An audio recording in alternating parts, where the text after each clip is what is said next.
Olá, eu sou Fabiola Oliveira. Sejam bem-vindos ao podcast Tendências Inspiradoras, uma realização do Instituto de Tecnologia e Pesquisa, o ITP.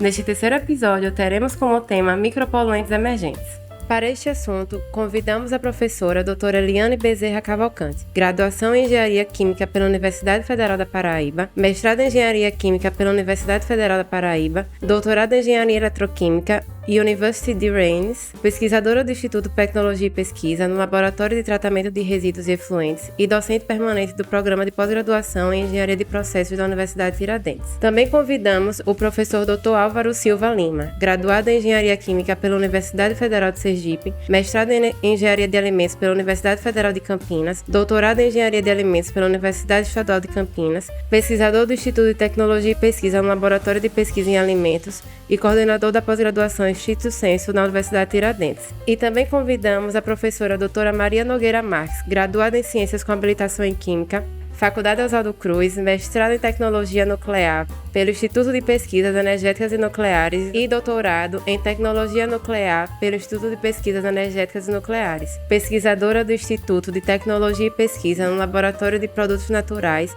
e Biotecnologia e professora do Programa de Pós-Graduação em Saúde e Meio Ambiente da Universidade de Tiradentes. E para receber os entrevistados à mesa do conhecimento, a presença do diretor-presidente do Instituto de Tecnologia e Pesquisa, ITP, o professor Paulo Doeirado, que irá interagir com nossos convidados para fomentar ainda mais o assunto. Para mediar essa discussão, convidamos o Fábio Jaciuc. Começamos mais um podcast Tendências Inspiradoras e o tema é micropoluentes emergentes. E aqui à mesa, essas feras do assunto que vamos falar muito. E claro, o professor Paulo Doeirado presente para poder fomentar um adendo, professor. Não, é realmente um momento assim, muito especial, né? Estar aqui junto com pesquisadores aí tão renomados e tão estudiosos, e com certeza é mais uma contribuição do ITP para trazer a discussão, trazer à luz um assunto que tem que estar realmente na nossa agenda. Nós vamos falar de poluição e às vezes poluições que são muito sutis e às vezes até passam despercebidas, mas não deixam de estar atuando e sendo agentes nocivos. Aí a gente vai entender um pouco mais aí durante esse debate aqui. Muito obrigado. E aí a primeira pergunta é: o que significa micropoluentes emergentes? Bom, primeiro eu gostaria de explicar a dinâmica da água, certo? Então, nós temos a captação da água, que pode ser de diferentes fontes. Essa água ela é utilizada para diferentes utilidades, como a residual, doméstico, né, como industrial e como para indústria de agrícola. A partir do momento que você usou aquela água, ela vai ser descartada. Então, quando você descarta, se esse descarte não tiver um tratamento que consiga remover todos os componentes, né, você vai contaminar a água quando você descarta para o rio, né? Então, a partir do momento que você não faz esse processo como tem que ser, né, de acordo com as normas, porque tem normas para serem obedecidas, você causa problema com essa água de captação, porque a captação vai ser realizada lá na frente. Se ela estiver contaminada, então você vai captar água contaminada.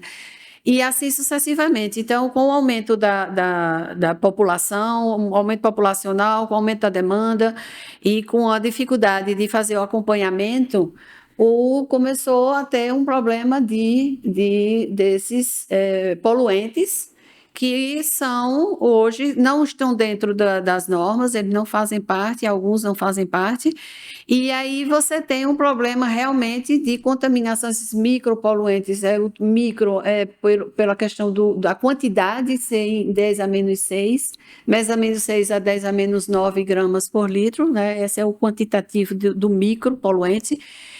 E o emergente, a professora Maria, que é especialista, ela pode definir mais propriedade o que seria os poluentes emergentes. Primeiramente, agradeço o convite para estar aqui, fazer parte dessa mesa, muito obrigada. E em relação ao que seria o emergente, né? Por que são consideradas substâncias emergentes? Elas são consideradas substâncias emergentes não é porque elas estão chegando agora aos corpos hídricos. Elas são consideradas substâncias emergentes porque agora, há poucos anos, né, é que se começou a estudar essas substâncias, né? Que substâncias são essas? São substâncias que nós utilizamos no nosso dia a dia e nem percebemos. São os fármacos, os remédios que nós tomamos. Parte são absorvidas pelo nosso organismo e a parte vai embora do nosso organismo para o esgoto. Obviamente, esse esgoto vai para uma estação de tratamento de esgoto quando existe, quando não é jogado sem tratamento no manancial, né, no corpo hídrico, e mesmo na estação de tratamento, algumas dessas substâncias não vão se degradar. Então, como eu disse, os fármacos, os hormônios que tomamos, né, remédios, cremes hidratantes, substâncias que estão presentes nos cremes, perfume pessoal, de higiene, produtos de higiene pessoal em geral, os agrotóxicos ou pesticidas, né, que são utilizados aí na lavoura, na agropecuária, né, que são fungicidas, herbicidas, inseticidas, até o inseticida que nós utilizamos em casa. Essas substâncias também acabam indo para o corpo hídrico. De forma geral, tudo que a gente utiliza, né, no nosso dia a dia, seja que essa substância ela vá de forma como um aerosol ou para o solo, né, esse aerosol depois, quando vem a chuva, ele vai se precipitar e vai levar essa substância para o manancial. No solo, o solo vai ser lixiviado, ou seja, vai ser arrastado pela água e vai para o manancial. Então, acaba que o corpo hídrico é o sistema mais impactado no meio ambiente. Por isso, assim, faz estudos tanto na área atmosférica, solo e sistema hídrico. E eu me especializei na questão do corpo hídrico nos meus estudos, justamente porque acaba sendo o sistema mais afetado por esses compostos. Além de estarem em baixas concentrações, essas substâncias, na concentração, como a professora Eliane falou aí, de micro, né? Ou seja, 10 a menos 6 ou 10 a menos 9 é o quê? Seria uma partícula dessa substância em 1 milhão de partículas de água, ou 1 bilhão de partículas de água já é o suficiente para ser isso, e para fazer ser tóxica aos organismos presentes no meio ambiente. É realmente invisível, né? E ao mesmo tempo presente. É isso mesmo, professor. E é importante a gente lembrar para que nós, pesquisadores, tenhamos esse entendimento, mas a população geral acaba ficando à margem de um entendimento mais aprofundado. Porque, de fato, você tem uma contaminação muito baixa, né, mas com um potencial de prejuízo à sociedade e à economia muito grande.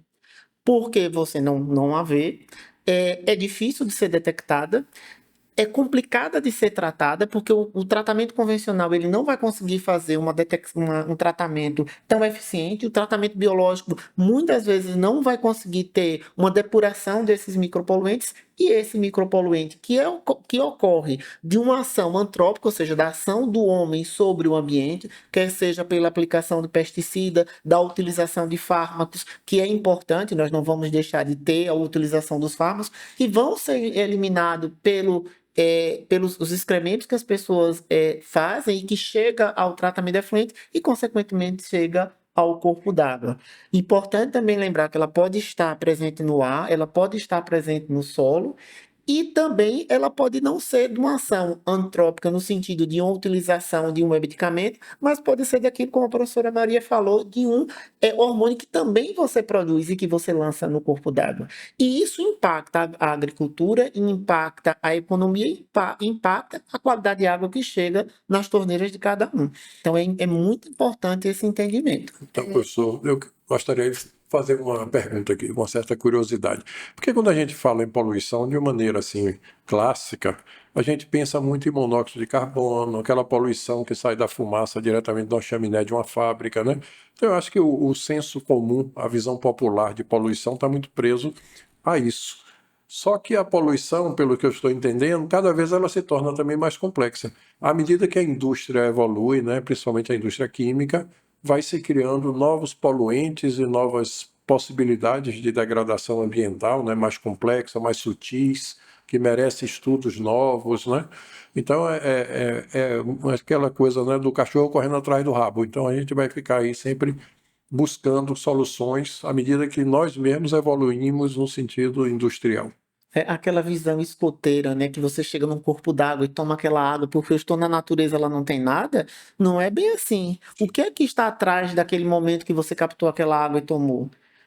A quilômetros você tem uma indústria que vai chegar a poluentes ali e eles podem até depurar, e nessa depuração eles podem piorar o estado de toxicidade e você toma achando que está na natureza e não está. Você toma uma água numa torneira e que ela não teve contaminação nenhuma. Mas e qual foi o nível de detecção daquele conjunto de poluentes emergentes que foi utilizado? Você Exemplo clássico que recentemente foi o do Rio de Janeiro, né?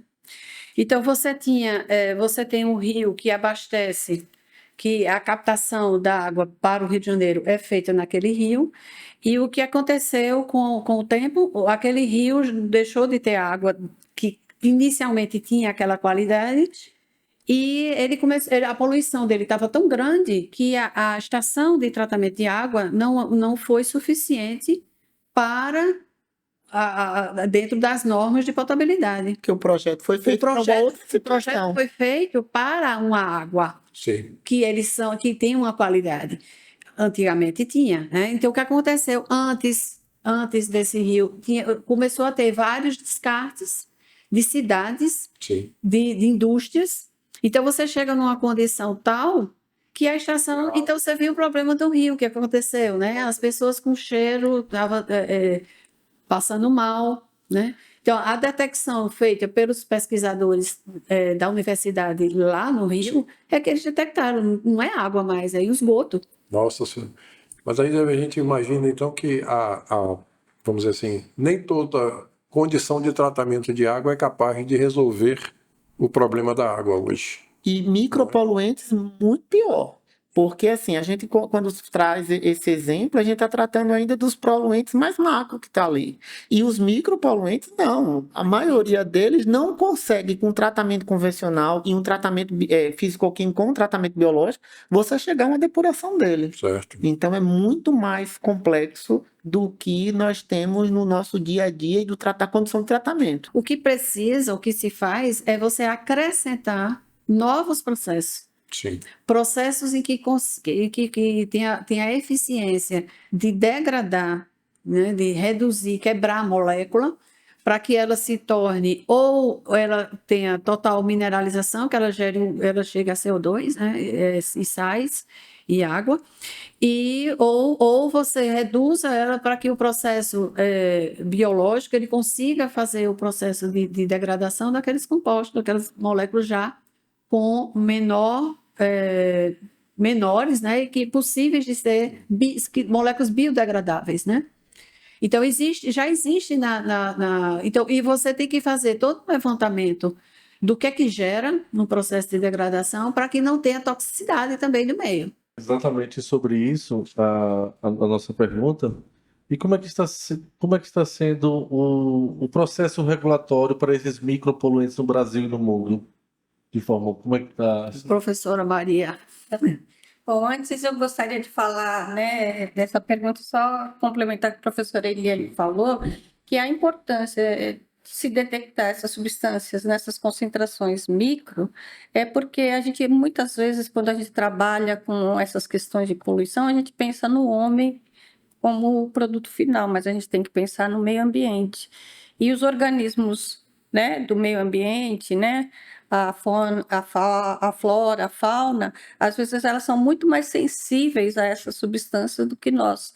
Então, acaba que você acaba influenciando né, no meio ambiente, gerando variações genéticas da fauna e da flora e É em aquela concentrações história, né, muito como boas. o pessoal criava passarinho nas fábricas para ver se acontecia algum vazamento, né? Porque os Eu passarinhos. gostaria de acrescentar, né, além da flora e da fauna, a microbiota que existe naquele entorno muito importante, porque ela é o início de uma cadeia alimentar e que se ela é impactada, isso também vai levar a outros membros da cadeia mais adiante que vão também sofrer consequências disso. Isso, e a regulamentação acompanha essas. A nossa regulação nacional, né, a CONAMA 357, ela foi revista a última vez em 95. Então, Nossa, desde lá não tem feito uma revisão. Então, obviamente, naquela época, muitos desses compostos não eram estudados. Então, assim, ela faz análise de alguns compostos orgânicos, mas desses emergentes, não. A nossa portaria de potabilidade, que é a que estabelece a qualidade da água para o consumo humano, ela foi revista agora em 2021, mas ela, na sua estrutura normal, geral, ela contempla os compostos também estabelecido pela portaria que foi do ano 2000. A do ano 2000 trouxe um avanço muito grande para a nossa portaria, porque ela traz na sua contemplação os compostos orgânicos utilizados aí na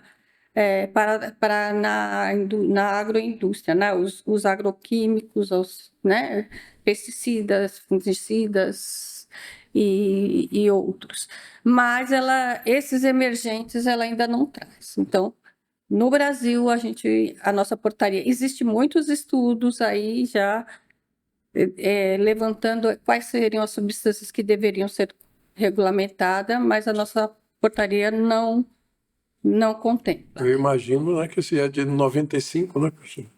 A resolução CONAMA. Velocidade muito maior, né? Muita coisa aconteceu de lá para A cá. resolução CONAMA. Moléculas sintéticas são lançadas exponencialmente no comércio, com uma velocidade muito maior Certeza. do que acompanhamento científico do que gera, né? Os impactos. Dos impactos. Mas nesse sentido, a gente também tem uma questão. Quando a gente trabalha com depuração ou detecção, a gente também se depara com outras regulamentações, como a europeia, que traz um limite muito mais abaixo e que a gente busca verificar em que ponto o nosso manancial ou o nosso objeto de estudo, em que momento é que ele está, né? Em qual sentido ali daquele gráfico, onde eu tenho um limite abaixo que é a europeia, um limite mais acima a brasileira. Então, o que é visto? E importante lembrar que é o trabalho das pessoas que fazem monitoramento, detecção, depuração dessas águas, que consubstanciam a legislação a dizer qual é o limite que deve ser aplicado e que deve ser preconizado para classificar uma água. Então, esse também é um fator importante. As pesquisas que estão sendo feitas agora com os compostos emergentes, elas vão dar suporte para se definir o que a legislação deve ou não preconizar. Exatamente. E a portaria de potabilidade, mesmo CONAMA, vale lembrar também, elas são baseadas, a de potabilidade, no guia das Nações Unidas, né, da Organização das Nações Unidas para a potabilidade. Mas, ainda assim, não contemplam esses parâmetros novos. Nos Estados Unidos, alguns parâmetros já algumas substâncias desses compostos emergentes já são integradas na portaria dos Estados Unidos e na europeia também. Mas a nossa ainda não. Precisa atualizar, né? Principalmente alguns hormônios, né? O hormônio que é utilizado na anticoncepcional, por exemplo, já é controlado. E aqui também já começaram a discussão para implementar. Né? Existem muitos estudos nessa linha. Então, é exatamente isso que eu vou ainda focar mais a questão do cenário dentro do estado de Sergipe, sobre monitoramento, identificação, tratamento. O que está acontecendo? No último relatório do Trata Brasil, que é um aglomerado de instituições interessadas nessa área de água, né? Sim. Eu por surpresa, eu fui olhar o último relatório, né? Então, nesse último relatório, a cidade que mais investiu na parte de tratamento de efluentes foi o estado de Sergipe. O estado de Sergipe, ele investiu na ordem média de 90 milhões de reais por ano na parte de tratamento de efluentes. Porque Boa notícia. porque primeiro você tem que evitar, para evitar você tem que tratar, para reduzir, Sim. mínimo, né? Porque se você 50% você joga bruto e se você nesse 50% você trata, então você descarta menos poluentes, né? Então aí vem a questão do monitoramento, que seria, tem as bacias, né? Maria sabe mais que isso, que Maria participa de comitê de várias bacias. Então você evita descartar porque você está tendo investimento de estações de tratamento de efluentes, ou seja, o esgoto sanitário. E são eles, tanto o esgoto sanitário como a indústria é seguido pelo CONAMA, né, para o descarte, e o domiciliar é para quem faz isso são as empresas, Sim. né, que fazem esse Professora, tratamento. E os ITP têm solução para algum desses efluentes? Essa questão aí das nossas patentes, nossas pesquisas, vão em que direção? Não, o ITP ele tem vários pesquisadores, né, que trabalham na parte de novos processos para o tratamento desses compostos, pesticidas, hormônios.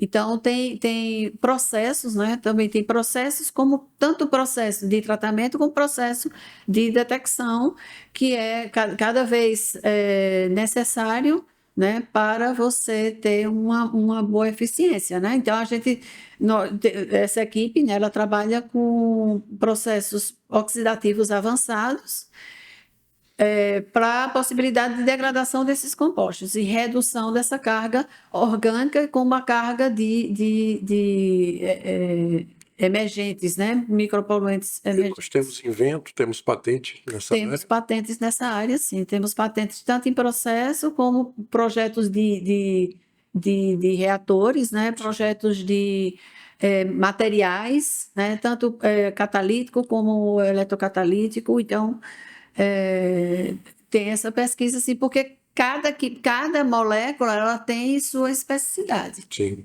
Né? Então, e outra proposta seria a descentralização dos processos. Porque você, por exemplo, na estação no indústria, você tem vários processos vindo e vai para uma única estação de tratamento. O ideal seria você tratar aquele problema específico Na fonte. já na fonte, para quando ele chegar na estação de tratamento, ele já tem menos problema. Neutralizado. Exatamente, você tem menos problema para você ter uma eficiência no seu processo e descarte, né? Só para ter uma noção de quantitativo, né? 70% da nossa água mundial, e o Brasil está dentro desse patamar de ordem de grandeza, 70% da água disponível é para irrigação. Irrigação? Irrigação. Puxa vida. Tanto no mundo, como o Brasil está nessa ordem de grandeza, e o Brasil é um país agrícola, né? Com certeza. Então, 70% é para isso. E 10% é para o domiciliar, né? E 20% é para a indústria. Muito bem. É importante também a gente lembrar com a questão do ITP, né? A gente ataca em duas frentes que também tem uma inserção na terceira. E quais são essas frentes? Primeiro, a gente precisa ter, para um desenvolvimento de um tratamento eficiente de um micropoluente, é você ter criatividade e material tecnológico suficiente para fazer essa degradação. Então, existem grupos aqui, inclusive liderados pela professora Eliane, que faz o processo de oxidativos avançados os mais diversos possíveis para realizar esse processo de depuração, né, de degradação ou de oxidação. Entretanto, ele já em pequena quantidade. E quando você vai degradando, essa quantidade ainda vai se tornando cada vez menor. Então, gera outro problema, é a detecção. Como fazer detecção desses micropoluentes? Ah, detectou, terminou. Não, mas em que quantidade ele está? Então, outro grupo, e aí uma liderança minha, da professora Maria, que trabalha com a parte de detecção. Então, essa detecção é cada vez menor, né? Fazendo patentes, diminuindo custos, vai fazer com que o processo de monitoramento que Maria faz possa ser expresso e verificado como está essa água. O processo que a professora Eliane faz com relação à degradação, ele vai vendo os perfis dessa degradação, uma diminuição gradativa, e também isso leva a uma questão da regulamentação, porque nós podemos dizer, com tudo isso, dar suporte para que uma regulação seja estabelecida de melhor qualidade. Com relação à patente, nós temos aqui processos que conseguiram, de forma econômica e bastante criativa, eliminar, por exemplo, os SPE, que são os processos de extração de fase sólida, que custam relativamente moderadamente caro, né? Não é tão caro, mas você tem um valor agregado, só que ele precisa ser sempre reposto.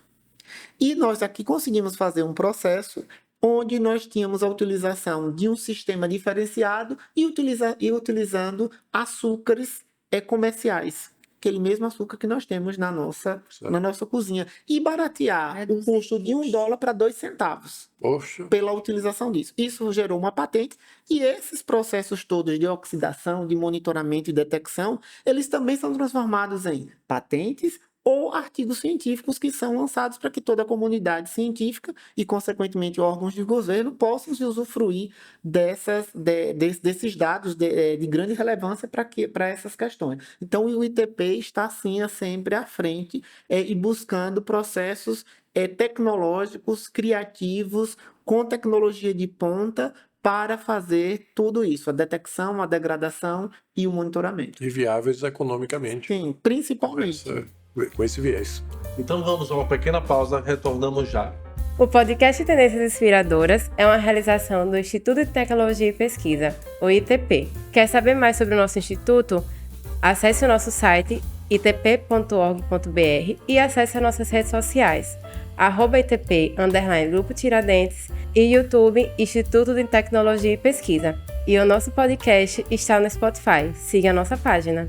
Obrigado pelas informações e vou agora perguntar qual a diferença entre monitoramento e diagnóstico? Então, qual é a diferença que existe entre monitoramento e diagnóstico? É muito importante a gente esclarecer isso para a população.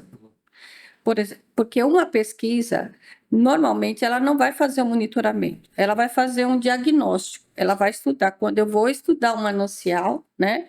Quando eu vou trabalhar, fazer um estudo na bacia do Rio São Francisco, ou no Rio São Francisco, eu faço um diagnóstico por um período, que é o período que dura essa pesquisa. Então, eu faço a avaliação das substâncias, dos poluentes, dos contaminantes que são encontrados ali. Então, isso é um diagnóstico, só que é o período de paro.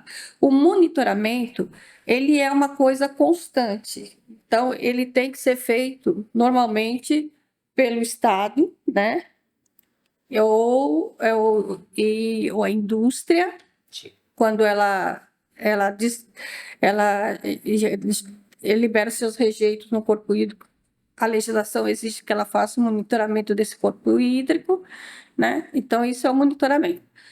Atualmente, o monitoramento dos corpos hídricos no Brasil, em Sergipe, ele é feito e ele não contempla esses compostos emergentes, né? Ele vai seguir ou os parâmetros determinados pela Resolução CONAMA 357 de 1995, que é o que determina, né, qual a qualidade, os parâmetros que vão determinar a qualidade do corpo hídrico, se a água está boa ou não para a natureza, para o ambiente, né? E também pela ANA, né? A ANA tem uma série de parâmetros que não são todos os da CONAMA, porque também são muitos. É a Agência Nacional de Água. Isso, a ANA, Não a é agência... não. exatamente, a Agência Nacional de Água, pela Resolução 903, que determina alguns parâmetros para ser jogado lá no Sistema de Informação dos Recursos Hídricos Nacional, que quando você entra no site da Agência Nacional de Água, você pode ver a qualidade do corpo hídrico em diversos lugares. Então, o ideal é que a gente caminhe em direção a esse monitoramento, né, para os nossos recursos hídricos de modo geral, e que contemplando esses parâmetros. E já atuando, vamos dizer, em tempo real, né, na medida que você possa até trabalhar de maneira mais preventiva, né? O diagnóstico me parece que é como se a gente fizesse uma fotografia da situação. Exatamente. E o monitoramento vai ser o filme ali durante Então, a vida real. você faz a fotografia e determina lá para o estado, olha, você precisa estudar isso, aqui já tem isso, então há necessidade, né? E o monitoramento, aí a gente vai avaliar continuamente. Mas eu acho que uma coisa que é importante lembrar, de tanto diagnóstico como no monitoramento, é a questão do impacto da atividade econômica que ao longo desses mananciais. Porque muitas das vezes é atribuído à atividade agropecuária uma questão da poluição. Né? Ou da utilização de determinados hormônios ou compostos, e algumas vezes, como ele se utiliza dessa água, ele está levando para a sua fonte de tratamento, não, do sua fonte comercial ali, uma água que já tem uma certa contaminação. E quando ele devolve aquela água, o que é que acontece? Você pode ser detectado antes, não. Você que está gerando hormônio, você está colocando hormônio no seu processo, você está colocando fármacos, você está colocando antibióticos, fungicida, e na verdade esses próprios compostos podem vir também com a água. Então, essa é uma das atividades que o ITP anda fazendo, trabalhando com determinados projetos que podem verificar, ou sim ou não, né, se aquela unidade de produção ela está impactando ou está sendo impactada, ou está sendo levada a entender que ela impacta aquela água e, na verdade, ela não faz isso. Ela está sendo prejudicada. Desmistificar essa situação. Né? Quando a gente, por exemplo, tem uma questão de produção consorciada de arroz e de camarão, então o que está levando? Né? No início a gente achava, não, camarão não vai ter nenhum tipo de pesticida envolvidos a uma produção agrícola, né, de um grão. E você tem lá, porque tem consorciado. Ah, você pode ter hormônio, você pode ter... Ah, a legislação proíbe. Mas existe a possibilidade de você chegar a esses hormônios e de você dizer que foi ou não através daquela atividade agrícola. Até mesmo quando você libera esgoto in natura nos corpos hídricos, né? A gente sabe que nem todas as cidades, como a professora Eliane acabou de falar, faz o tratamento do seu corpo hídrico, do seu esgoto, né? E muitas cidades...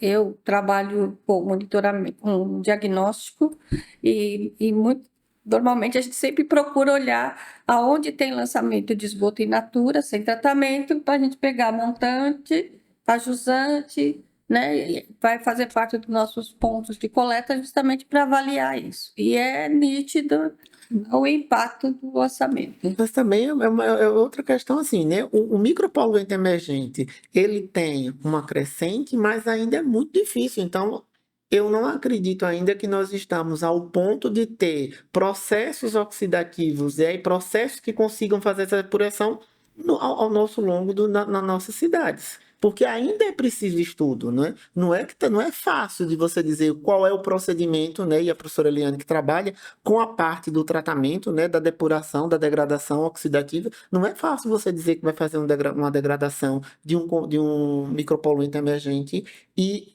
hoje, nos nossos tratamentos, muito, muito difícil de que uma cidade consiga fazer uma depuração desses compostos e chegar ao manancial sem não trazer nenhum problema. Então, em São Paulo, no Cantareira, né, onde faz a maior parte de captação de água de São Paulo, eles fazem um processo eles fazem injeção, um processo oxidativo avançado, eles fazem a injeção do peróxido em 1 metro de profundidade, que é onde chega mais ou menos a luz, né, para fazer o processo de degradação. E aí esse barquinho ele vai injetando o peróxido ao redor do rio, que quando ele faz a captação, já chega na estação de tratamento da água, ele já chega com a pré-oxidação. Aqui também, em algumas estações daqui, eles fazem o processo de pré-oxidação antes da estação de tratamento, com o objetivo de fazer um pré-tratamento, uma oxidação dos compostos que tem ali. Mas ainda Então, tudo isso faz parte. Mas ainda de maneira incipiente, né? Não é um processo efetivo que está sendo feito lá para você fazer uma depuração de micropoluentes.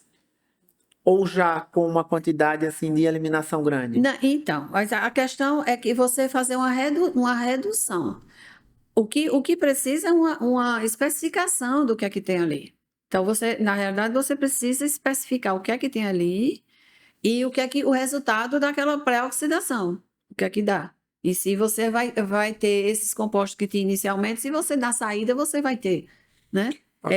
A pesquisa, ela entra aí, ela é importante, ela entra aí, e aí você entrar com novos processos, novas propostas para dar para agregar. Você vai agregar o processo. E aí eu queria acrescentar também, vale dizer que as técnicas para determinação desses compostos, Sim. né? As técnicas analíticas são processos caros, que envolvem equipamentos de alta tecnologia, de última geração. Para trabalhar com esses equipamentos, a gente tem que ter mão de obra especializada, né? Que também não é barata, bem formada, porque são equipamentos sensíveis, que você tem que até saber interpretar os resultados. Sim. Você tem que também ter aí materiais importantes para pré-concentrar essas substâncias, porque visto como elas estão em pequeníssimas concentrações, mesmo sendo o equipamento de alta tecnologia, às vezes ele não atinge o limite. Então você tem que fazer a pré-concentração. Então você vai utilizar normalmente sistemas de extração, né? De fazer extração para pré-concentrar e limpar, eliminar os interferentes desses analíticos para detectar, e também não são baratos, que é onde entra a pesquisa que o professor Álvaro falou de desenvolver tecnologias mais baratas para pré-concentrar. Então, assim, tudo isso, né, tem que deixar claro que envolve custo, dinheiro, e não sai caro. Hoje em dia, para se analisar a portaria de potabilidade, não é um custo barato. Sim. Ela envolve muitos parâmetros, eu não lembro agora de cabeça, mas no mínimo 100 parâmetros tem que ser Agora, de avaliados. qualquer forma, professora, a gente ainda tem a questão da logística de coletar as amostras devidamente, né? O prazo para se fazer a análise é evitar alguma alteração, né? Pelo tempo, pela luz que possa acontecer, não é isso? Também. Então, eu acho que realmente é um trabalho que envolve toda uma rede de ações, né? Que vai muito além do laboratório em si, né? E além disso, também a educação, né? Isso. A educação ambiental ela é prioritária. Como descartar medicamento, porque você tem toda uma norma para você tem que devolver para a farmácia, É verdade. né? Então, a maioria das pessoas bota no lixo né? É. Então, isso vai contaminando, né? Tem a parte do descarte de um reuso, né? Tem para você ter uma economia maior do processo. Então, tem a lavagem, o reaproveitamento em casa também. Então, tudo esses da indústria.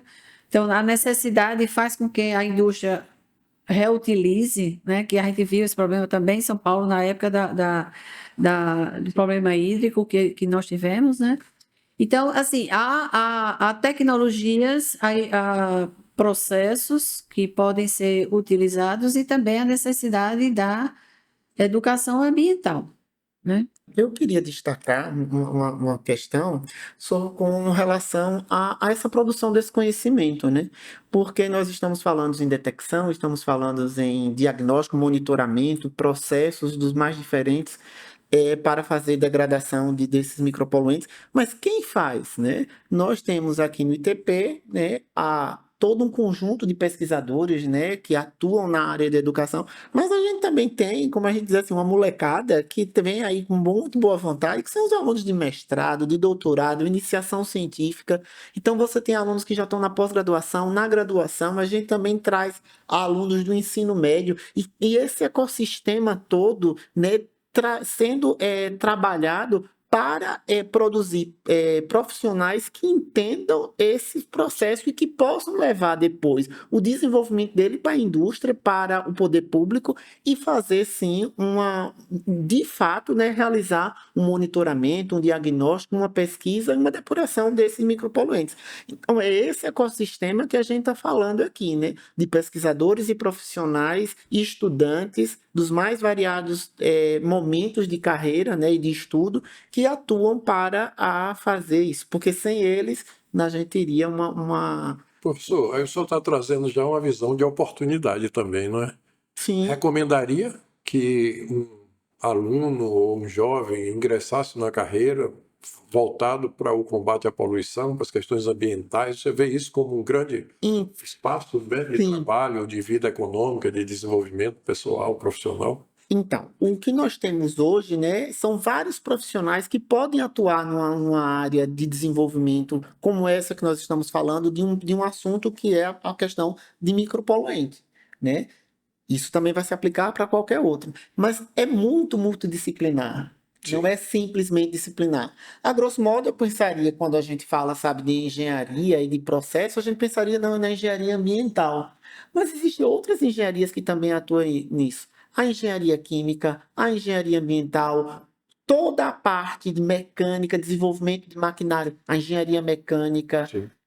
Você também tem profissionais da área de saúde que ligados, biólogos, biomédicos, o impacto que isso tem com a sociedade. Então, é uma cadeia muito grande de profissionais que podem atuar. Então, se você está pensando em fazer, em prospectar o seu futuro, um futuro onde traz sustentabilidade, te traz desenvolvimento de processos mais sustentáveis, mais verdes, isso é o que o futuro espera, né? Profissionais de áreas tradicionais, como engenharia química, né?